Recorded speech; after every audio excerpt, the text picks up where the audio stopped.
केंद्रीय भूजल प्राधिकरणाच्या माध्यमातून टँकरला जे काही नियम आणि अटी घालण्यात आलेल्या आहेत याच्या निषेधार्थ मध्यरात्रीपासून टँकर असोसिएशनच्या माध्यमातून संप पुकारण्यात आलेला आहे आणि त्यामुळे मुंबईतील जवळपास 2500 टँकर जे आहेत ते एका ठिकाणीच उभे असले आपल्याला मुंबई शहरामध्ये पाहायला मिळतील। ज्या पद्धतीने केंद्राच्या वतीने जाचक अटी ज्या आहेत त्या टँकर असोसिएशनला घालण्यात आलेले आहेत आणि त्याच्यामुळे याच्या निषेधार्थ हा बंद जो आहे तो मध्यरात्रीपासून सुरू करण्यात आलेला आहे। त्याच्यामुळे मुंबईतील विविध टँकर चालक मालक आहेत त्यांनी बंद पूर्णपणे सेवा खंडित करण्याचा निर्णय जो आहे तो निर्णय घेतलेला आहे आणि त्यामुळे आपण पाहू शकतो की प्रभादेवी, दादर, वरळी परिसरामध्ये ठिकठिकाणी टँकर जे आहेत ते टँकर उभे असल्याचं चित्र आपल्याला पाहायला मिळतं।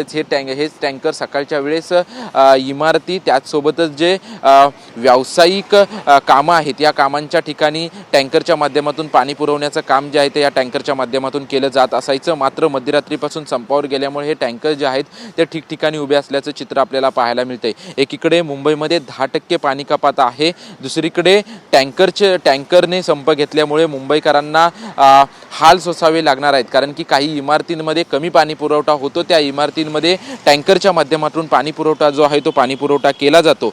मात्र टँकर असोसिएशनच्या संपामुळे जे आहे तो कुठेतरी मुंबईकर नागरिकांना याचा त्रास होऊ शकतो। दुसरीकडे आपण पाहतोय की गेल्या अनेक दिवसांपासून मुख्यमंत्र्यांची त्यांच्या वतीनं वेळ मागण्यात आलेली आहे, मात्र मुख्यमंत्र्यांनी वेळ दिली जात नाही अशा प्रकारचा आरोप जो आहे तो मुंबई टँकर असोसिएशनच्या माध्यमातून केला जातोय।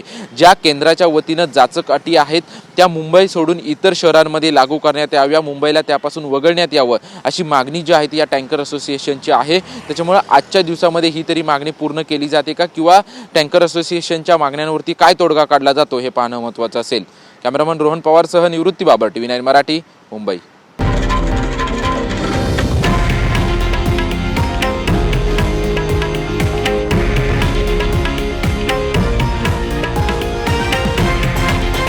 हे आहे देशातील नंबर 1 न्यूज नेटवर्क आणि आपण पाहत आहात TV9 मराठी, एकमेव।